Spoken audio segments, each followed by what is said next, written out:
Este filme é baseado em eventos reais que levaram à viagem inaugural do Titanic. Foram feitas pesquisas detalhadas sobre a vida dos homens que o construíram. A maioria dos personagens é real. No entanto, alguns elementos foram criados com o propósito de dramatização.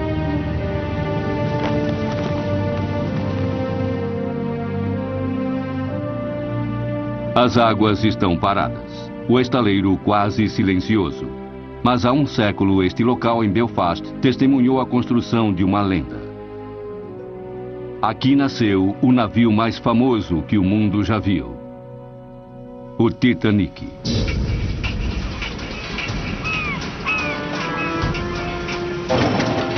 Ele deveria ser colossal, magnífico, construído à altura da visão dos homens que o criaram. Homens motivados por uma ambição sem limites e uma convicção absoluta. A verdadeira e esquecida história do Titanic é a dos trabalhadores que fizeram o navio mais luxuoso do mundo com as próprias mãos. É uma história de violência e drama político, de desespero, tragédia e vergonha.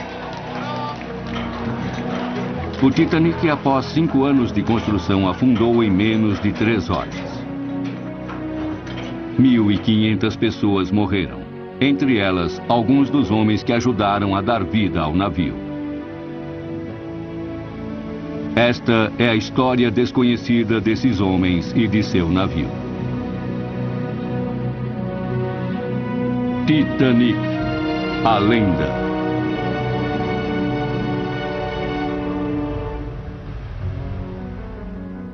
O Titanic nasceu na grande era de navios de luxo, quando estaleiros e operários disputavam uma batalha feroz para ver quem construiria os maiores, mais fortes e mais velozes navios. Grã-Bretanha, Estados Unidos e Alemanha travavam uma guerra pelos enormes lucros do transporte transatlântico. Estavam em jogo o orgulho das nações e o dos operários. Nessa grande era, cada novo navio levava um grupo de segurança, especialistas selecionados para resolver problemas na primeira viagem. O Titanic não era diferente. Quase 15.000 homens trabalhavam no estaleiro Harland & Wolff em Belfast. Ferreiros, carpinteiros, encanadores, eletricistas e projetistas. Eles eram os melhores, os mais capazes, selecionados por todas as ilhas britânicas. Tão bons quanto os melhores do mundo.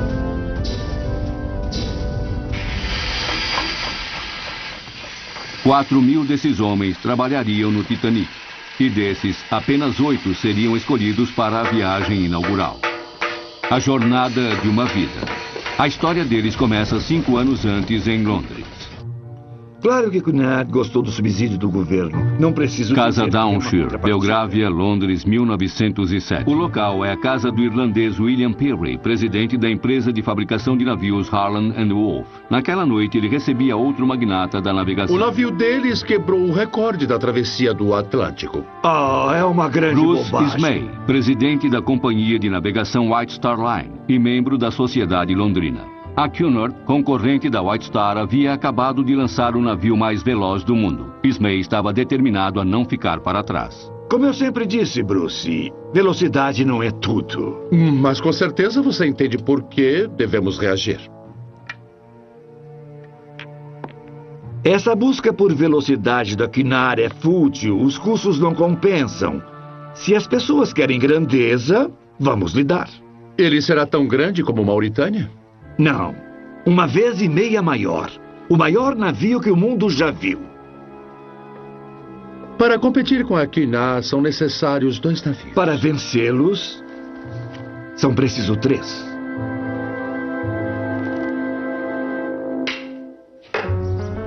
Belfast, 1907.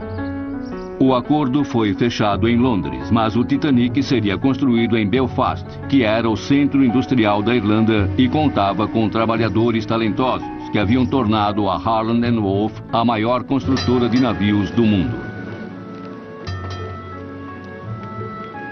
Agora, alguns deles estavam prestes a entrar para a história. Eu já fiz minha parte. Tem que voltar. Temos um problema aqui, vai pedir ajuda. Artie Frost, 33 anos, recém-promovido a capataz do setor de máquinas. Sr. Frost! Sr. Frost! Eu sei meu nome, filho. Qual é o seu? Albert Cunningham, senhor. Você começou hoje? Sim, senhor. Aprendiz de máquinas.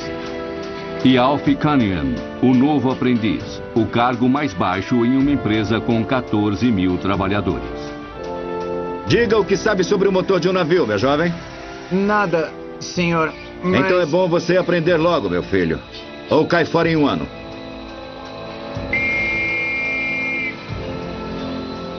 Artie Frost também começara como aprendiz. Ele sabia como o estaleiro funcionava. Aos poucos ele foi sendo promovido, mas para chegar ao cargo de capataz, ele precisou esperar que seu pai se aposentasse. O comando da companhia também era uma questão familiar. É um fato. A Cunard nos ultrapassou. Vamos mostrar que esse lugar é nosso. Eu sei que vai aproveitar a chance para fazer isso, William. O chefe de projetos era o irmão da esposa de Peary, Alexander Carlyle. Era uma relação no mínimo tensa. Tommy, Roderick, Alexander já contou a vocês? De fato. É uma boa notícia. Thomas Andrews era sobrinho de Peary. Muitos achavam que ele estava sendo preparado para assumir a empresa. Uma nova classe de navios. É extremamente ousado. Roderick Chisholm, desenhista-chefe. Eu disse a Smay que posso entregá-los em 4 ou 5 anos. Sério, William. Todos sabemos que gosta de menosprezar o desafio, mas francamente isso é ridículo. É um desafio do qual sei que você vai gostar. E com a ajuda de Tommy e de Roderick, podemos transformar essa visão numa realidade. A determinação de Peary se refletia no estaleiro sob o comando de homens como Artie Frost. Volte pra lá e fique na maldita máquina. Faxineiro! O novo trabalho pedia mudanças. Antes de construir os navios gigantes, Peary precisava reformar totalmente o estaleiro. Novas rampas, novos pórticos. Peary estava fazendo história.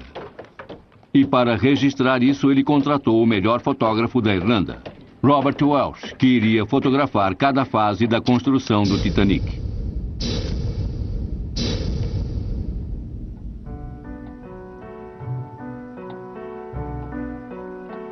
O Titanic começou com um acordo de cavalheiros. Um ano depois, ainda não havia nada por escrito.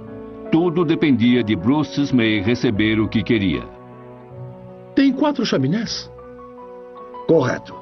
Mas você disse que haveria apenas 3 motores. William acha que esses navios serão mais eficazes com apenas 3.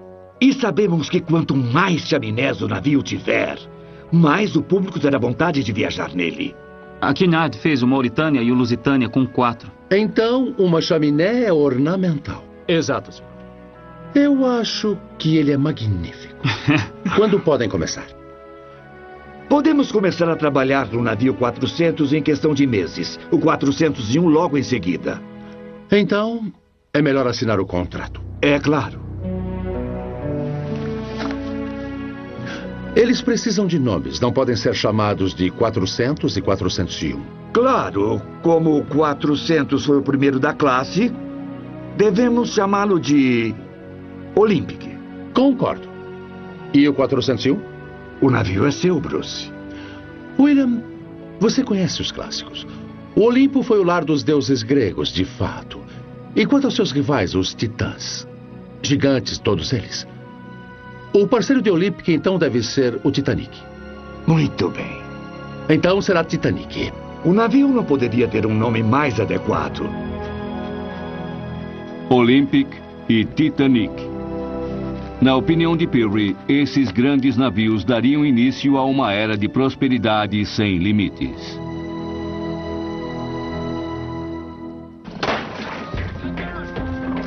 Antes que Lord Peary pudesse construir o futuro, era preciso destruir o passado. 3 rampas foram removidas para abrir espaço para o Olympic e para o Titanic.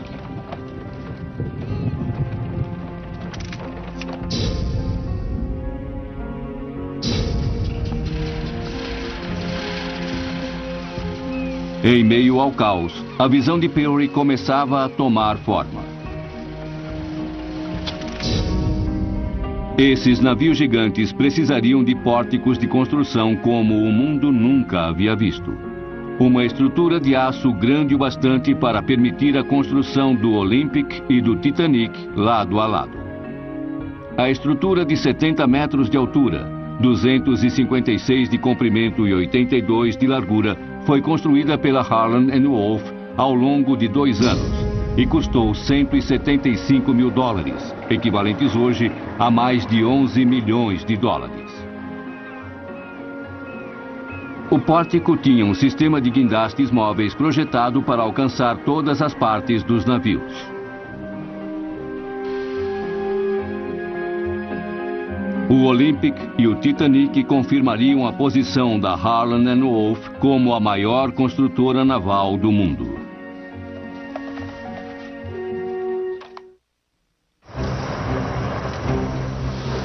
Três meses após o início da construção, a quilha do Titanic foi colocada. Uma gigantesca espinha de aço para suportar seus 270 metros de comprimento. A placa da quilha tinha a altura de um homem e era facilmente alcançada pelas máquinas de rebites suspensas no pórtico. Os blocos de madeira abaixo tinham o ângulo correto, prontos para o futuro lançamento. Enquanto isso, as estruturas de aço que formariam as balizas do Titanic estavam sendo preparadas. Na sala de moldagem, um local do tamanho de um campo de futebol, seções inteiras do navio eram riscadas a giz e o trabalho metalúrgico para dar forma às peças estava em andamento. Uma a uma, as 300 balizas do casco foram colocadas no lugar. As ambições políticas de Lord Peary também cresciam. Como um rico protestante, Peary sempre fora unionista. Mas da noite para o dia, ele se voltou para o nacionalismo. Peary estava brincando com fogo. Muitos de seus funcionários tinham jurado lutar contra isso a qualquer custo. A maior oposição vinha da Ordem Laranja. Enquanto o Titanic tomava forma, o conflito crescia no estaleiro. Março de 1910. Vamos, levantem mais! Cuidado! Levara um ano, mas o esqueleto do Titanic estava pronto. Agora era a hora da parte externa. 2.000 placas de aço de 10 metros de comprimento por 2 de largura. Cada uma com 3 centímetros de espessura e pesando 3 toneladas. As placas eram fixadas com rebites. Mas as linhas curvas do casco eram complexas demais para as máquinas e requeriam trabalho manual. Uma combinação de força bruta e precisão. 3 milhões de rebites, como pontos metálicos incandescentes, iriam manter o navio inteiro. Somente os rebites pesavam mais de 1.360 toneladas métricas. Enquanto o Titanic crescia, o trabalho de fixação dos suportes de madeira continuava, difícil e perigoso.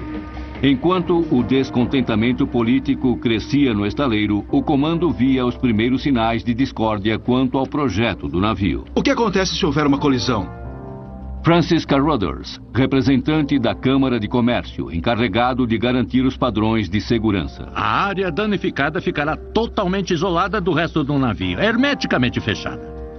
Em tese, ele permanecerá imerso independente do dano. O navio é, de certa forma, o seu próprio bote salva-vidas. No entanto, vejo que pediu 16 botes salva-vidas. 16? Eu pedi um número muito maior que 16. 16 é o número mínimo exigido por lei. Lord Peary sabe disso. O fornecimento de botes, todo o projeto, é responsabilidade minha. Para Carlyle, após 40 anos na Harland & Wolff, esse foi o limite. A lei diz claramente que 16 botes salva-vidas são suficientes para navios a partir de 10 mil toneladas. Concordo, William, mas esse navio tem 5 vezes esse tamanho. Como podemos colocar mais de 3 mil pessoas em 16 botes salva-vidas? Esses navios foram projetados por você para não afundarem. Mas entenda, William, qualquer projeto humano é falível. Claro que a primeira regra de segurança é pensar no impensável. E levará nossos passageiros a fazerem o mesmo. O quê? Já imaginou o que eles vão pensar se o convés superior ficar repleto de botes salva-vidas? Tem medo que os passageiros se assustem com os botes salva-vidas? Nos números que recomenda, sim. Nossa intenção é oferecer aos passageiros a melhor experiência de suas vidas. E não assustá-los de modo a que nunca mais queiram viajar em um navio da White Star. Então, essa é uma de suas decisões econômicas. Esses navios precisam lucrar na navegação, Alexander. E eu lucrar na construção. E sem dúvida, uns poucos botes salva-vidas a menos serão um pequeno, mas bem-vindo acréscimo à sua margem de lucro. Você sabe que isso é bobagem. Alexander! Foi o fim da participação de Carlyle na empresa. O Titanic foi o último navio que ele projetou. O Titanic precisava de um novo projetista-chefe. Para Lord Peary, só havia uma possibilidade: seu sobrinho, Thomas Andrews. Em maio daquele ano, o cometa Halley era visível no céu à noite em toda a Europa. Segundo alguns, foi quando Andrews levou a esposa Helen, grávida do primeiro filho, para exibir seu novo posto. O Titanic já estava gerando mitos, mas de todos os sinais, ao menos este viria a ser verdadeiro. O navio é meu agora, Helen. O Titanic e Thomas Andrews seriam inseparáveis até o final.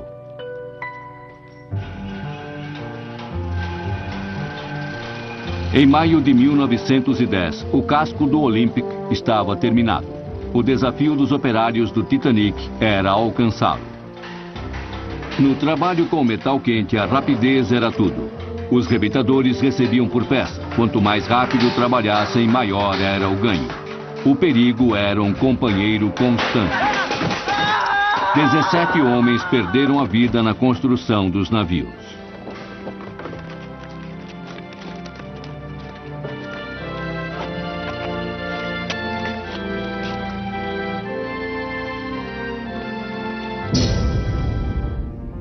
A empresa estava em um período de grande expansão. Mais de 3 mil operários foram contratados, elevando a folha de pagamento para o valor recorde de $45 mil.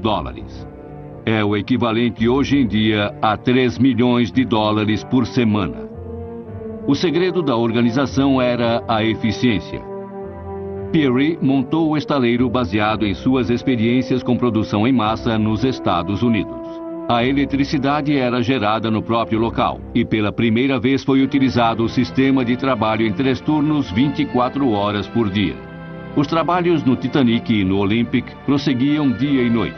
Mesmo durante a montagem dos cascos, o trabalho na parte interna e no maquinário que daria potência aos navios continuava.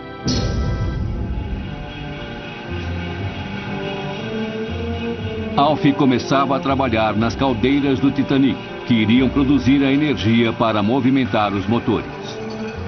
Tenha cuidado aí, filho.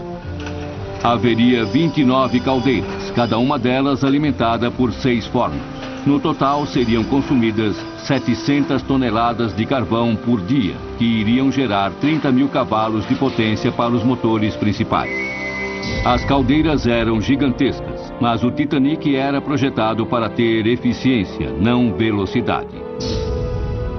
O vapor excedente seria encaminhado para um terceiro motor, uma turbina de baixa pressão que aumentaria em mais de 50% a potência do Titanic. E é para cá que toda a energia seria direcionada, para gigantescas hélices de bronze. Uma hélice central de 20 toneladas métricas, cercada por 2 hélices de 35 toneladas, cada uma delas com 4 vezes a altura de um homem. Essas seriam as hélices que por fim levariam o Titanic através do Atlântico. Quando terminados, os motores e caldeiras seriam tão pesados que nenhum dos guindastes no estaleiro seria capaz de erguê-los. Para isso, Lord Pirrie mandou trazer um guindaste especial da Alemanha a um custo de $50 mil. Era o maior do mundo, capaz de erguer até 250 toneladas, com um alcance de 50 metros. Uma empresa alemã supervisionava a montagem do guindaste.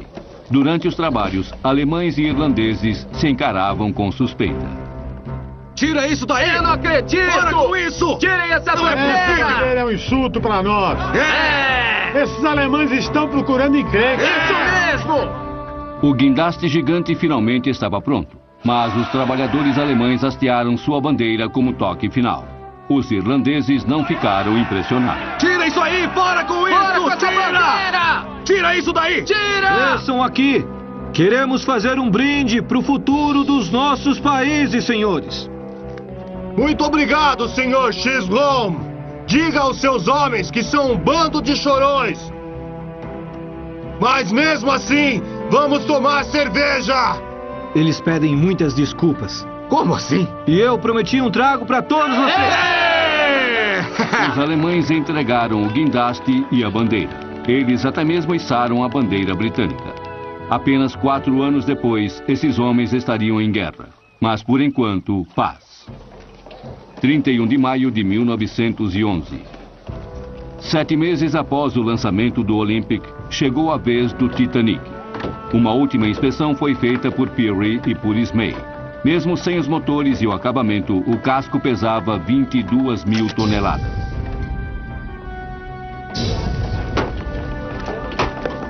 As escoras de madeira foram retiradas e todo o peso do navio descansou sobre os trilhos.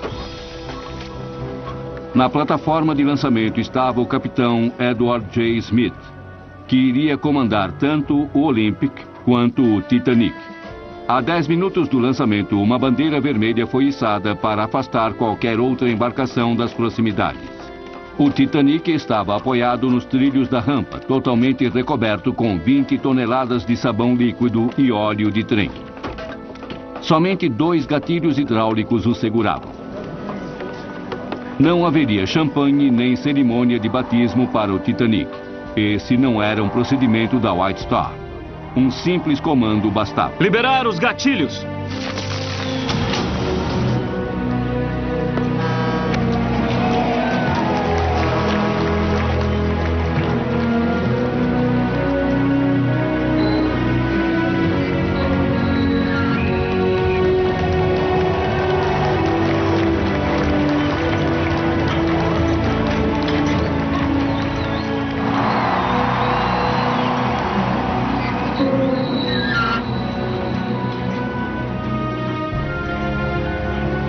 Ao entrar na água, o navio já se deslocava a 22 km por hora.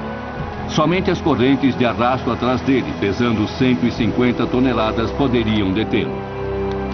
Em apenas 62 segundos, o Titanic estava no mar.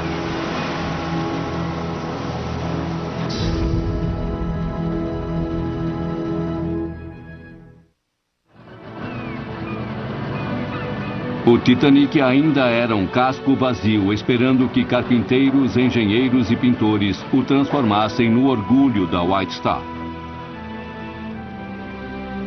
Chaminés e caldeiras, piso, iluminação, móveis, objetos de decoração e quadros. Tudo deveria ser colocado no lugar para dar vida ao maior navio de passageiros do mundo. Âncoras e postes de ancoragem foram trazidos da Inglaterra e da Escócia, assim como guinchos para botes, pias e banheiras.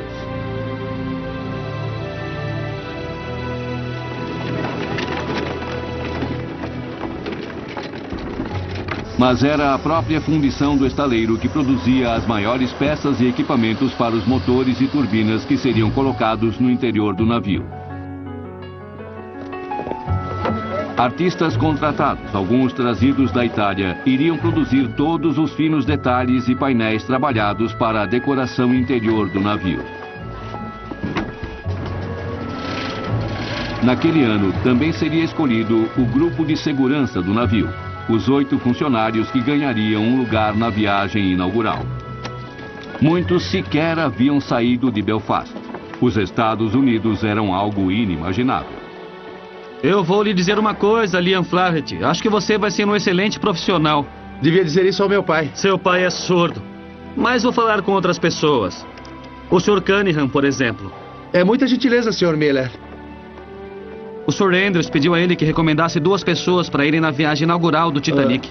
Quer dizer que acha que ele recomendaria você e eu? Por enquanto, ele só está pensando no assunto. Os trabalhos no Titanic seguiam dentro do prazo, mas a tensão crescia no estaleiro. A Irlanda estava a caminho de uma crise política. As pessoas estão nervosas na cidade. Os unionistas estavam determinados a resistir à independência da Irlanda, à força, se necessário. Isso não passa de conspiração! Havia tensão no ar. Políticos em Londres e falsos nacionalistas aqui!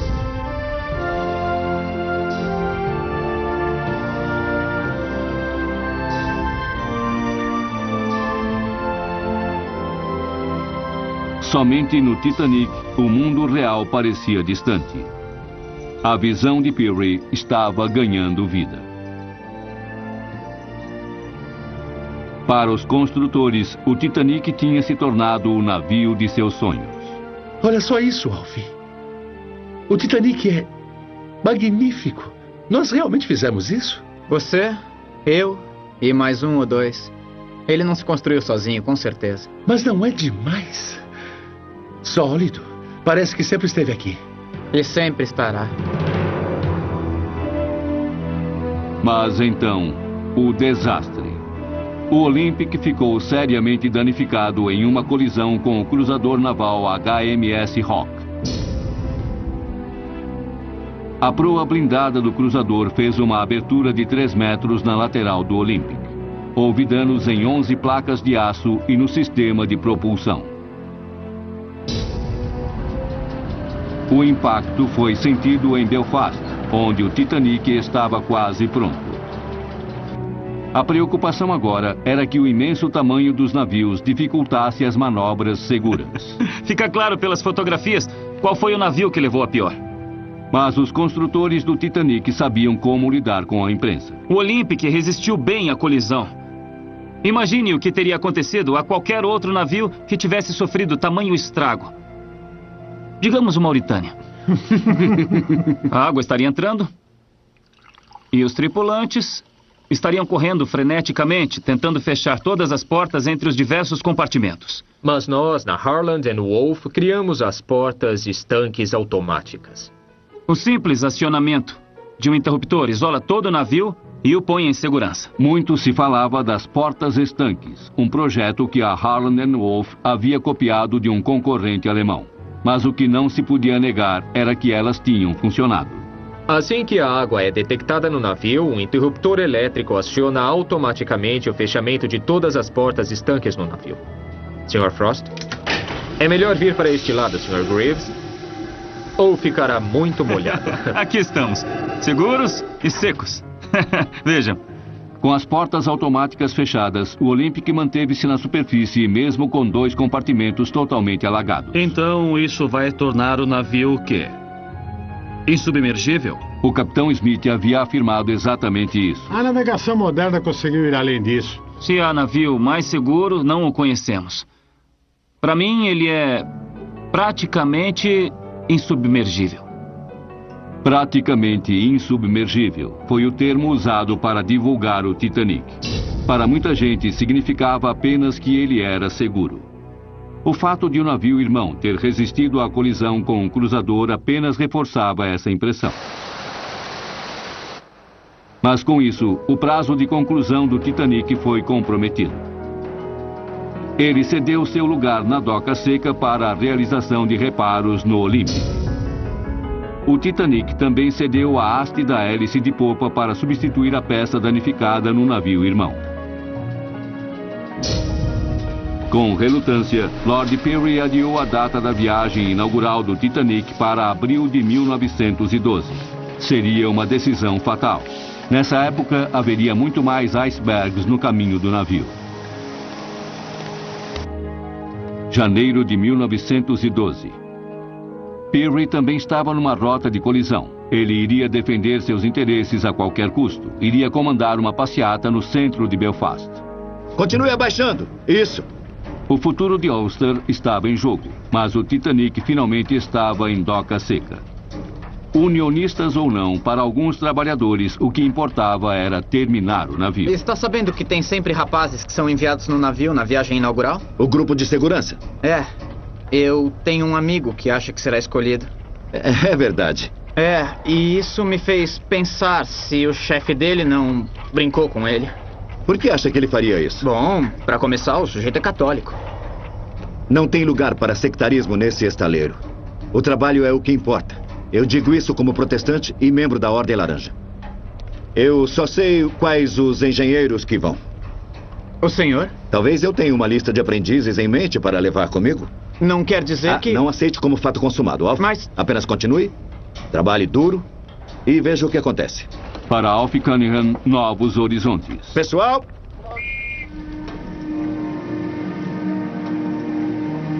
Faltavam poucas semanas para a viagem inaugural do Titanic. Todos pensavam no grupo de segurança.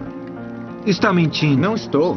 Talvez nós dois viajemos para Nova York. Ou talvez ele esteja enganando só você. O Sr. Frost sabe que sou bom no meu trabalho. O que é isso? Estão revistando, não estão? As revistas eram rotineiras, mas os lealistas estavam dispostos a lutar com o que tivessem em mãos.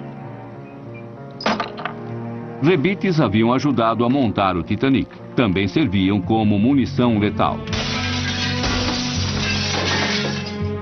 Enquanto Peary se preparava para a passeata nacionalista, o clima em Belfast era tenso. 10.000 soldados foram convocados. Pela primeira vez, Peary se viu diante da fúria dos unionistas. Fora daqui! Vamos embora! Fora daqui agora! Fora! E rebites não eram as únicas armas. Havia revólveres também. Fora! Fora daqui! Fora daqui! Saiam! Vão embora! Fora! Fora! Saiam daqui! Peary teve sorte de escapar com vida. Ele nunca havia levado a pior em um confronto, mas aquele dia mudou tudo. Lord Peary fugiu da Irlanda humilhado. Fora! Fora daqui, seu traidor! Sai daqui! Fora daqui! Fora! Sai, seu traidor! Fora daqui! O homem que havia concebido o Titanic nunca mais iria vê-lo. Casa Downshire, Londres, março de 1912. O Titanic havia sido concebido no bairro de Belgravia, em Londres. Foi lá que Peary se refugiou. Tio William. Thomas, obrigado por vir. É o melhor até tudo se acalmar em Belfast. Então poderá voltar. Não haverá volta, filho. Cansei de Belfast. Não vai dizer que não fará mais navios. Há mais coisas na vida que fazer navios, Tommy. Quero que faça uma coisa. A viagem inaugural do Titanic. Eu deveria ir nela. Só que não posso. Por quê? A minha saúde. Um pequeno tumor. Quero que assuma meu lugar no Titanic. Havia uma doença diferente em Belfast. Políticos estavam sendo motivados por raiva e temor.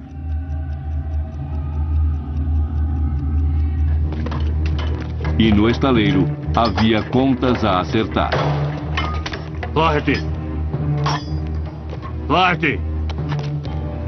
Lord Pierre lamenta lhe informar, mas você foi dispensado. Pois mande-o vir aqui me dizer pessoalmente. Vamos, Flaherty!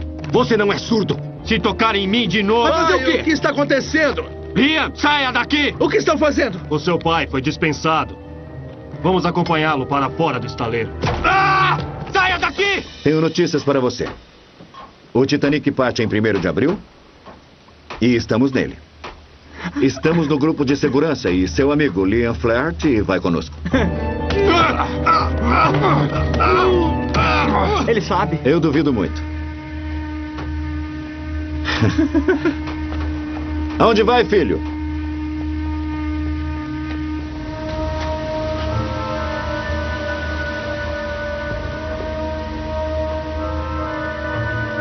Levantem os pés dele. Ele é um peso morto. Chega! Não vamos levá-los o caminho todo. É melhor andarem sozinhos. Orgulhosos como são. Seus inúteis. Saiam logo daqui. Ou então vão ter mais. O que aconteceu? Fez isso com eles porque são católicos. Eles foram avisados. Vocês me enojam. Vamos, filho. Levante. Não podem ir embora assim. Foi o que eu pensei. Liam, não pode. Você foi escolhido para o grupo de segurança. É certo. Estamos juntos no Titanic. Diga que vão precisar levar outra pessoa. Em meio à discórdia, muitas amizades chegavam ao fim. O Titanic estava pronto para deixar sua cidade de origem e enfrentar a última etapa. Os testes no mar.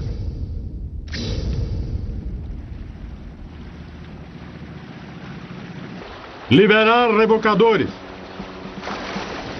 5 anos de trabalho por um momento único. Ligar motores. Vamos partir, rapazes.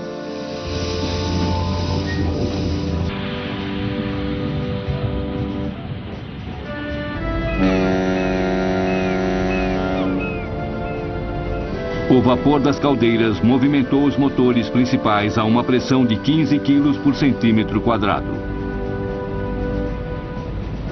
Cavalheiros, o Titanic está a caminho.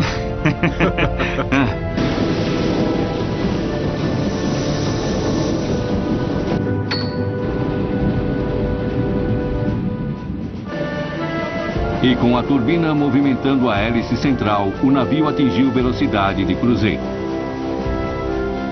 Houve mudanças de última hora. Mais cabines de primeira classe e áreas privativas. Isso tornou o navio quase 1.000 toneladas mais pesado que seu navio irmão. Com 42.000 toneladas métricas, o Titanic era agora o maior navio do mundo.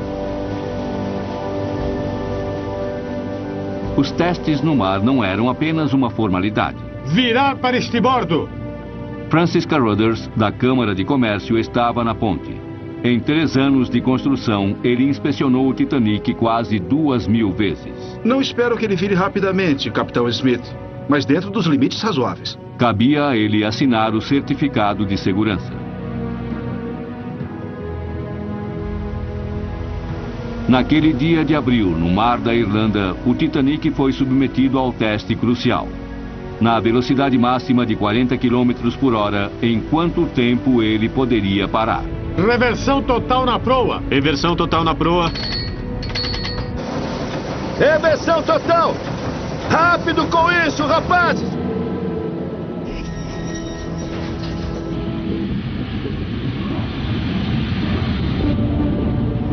Enquanto a velocidade diminuía, as esperanças dos construtores aumentavam.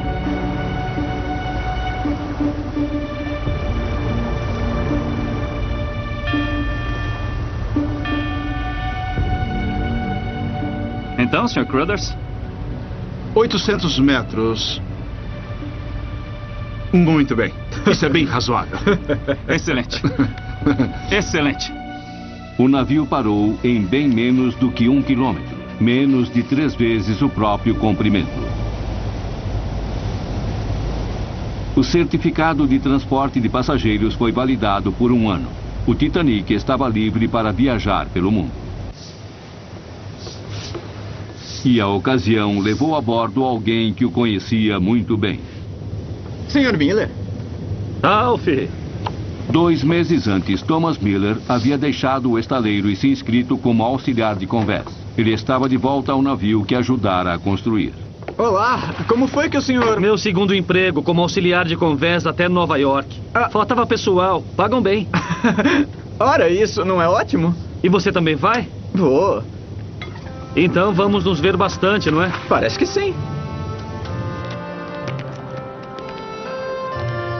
Estava chegando a hora do Titanic deixar seu local de origem para sempre. E Thomas Andrews, agora responsável pela Harland & Wolff, reuniu seu grupo de segurança, uma equipe de especialistas para a viagem inaugural. 8 homens de confiança, entre eles Roderick Chisholm, Artie Frost. Cuide bem da sua mãe por mim. Cuide-se. Albert Cunningham. A presença de Tommy Miller parecia ser uma feliz coincidência, e ele se despediu de seus filhos. Um para cada um. Guardem e não gastem até eu voltar. Vamos ser mais ricos ainda. Artie Frost tinha certeza de que seria promovido na volta, e o trabalho de Alf também foi premiado. Ele foi escolhido como aprendiz do ano. Seu futuro estava garantido. Cuide-se.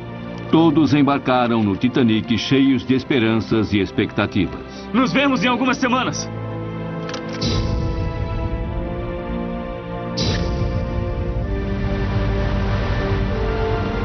Doze dias depois, na noite de 14 de abril de 1912, Titanic, o maior navio do mundo, chocou-se com um iceberg feito pela natureza com 6 vezes o seu tamanho. O navio levava 2.200 passageiros e tripulantes, mas botes salva-vidas para apenas metade deles.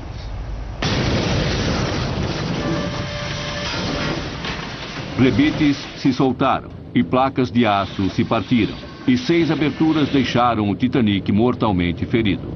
Ele fora projetado para se manter imerso com até 4 compartimentos inundados. Com o impacto do iceberg, 6 deles foram danificados. Após 5 anos de construção, o Titanic afundou em 2 horas e 40 minutos. Thomas Andrews ajudou muita gente a escapar.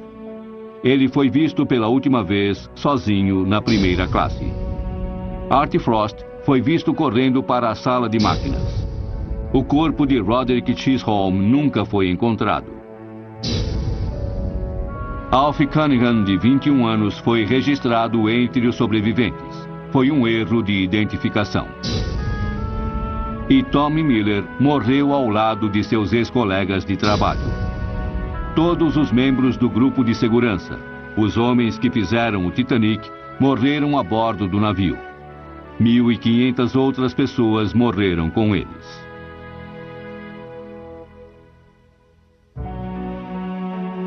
Bruce Ismay, o proprietário do Titanic, conseguiu um lugar em um bote salva-vidas. E a tragédia pôs fim à sua carreira.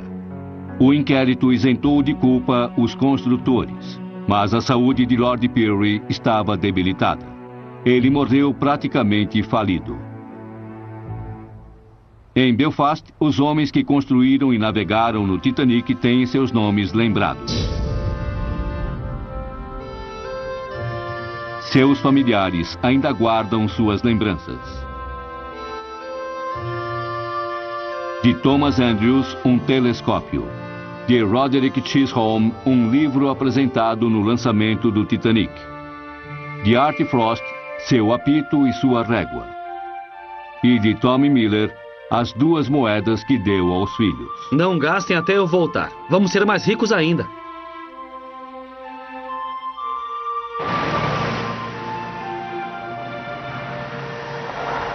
Os construtores do Titanic acreditavam que estavam iniciando uma nova era. Infelizmente, eles tinham razão. Em 2 anos, o mundo entraria em guerra. E os sonhos utópicos da era industrial haviam acabado.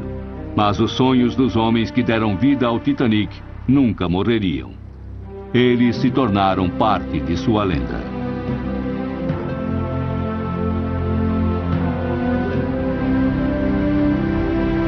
Versão brasileira, Clone.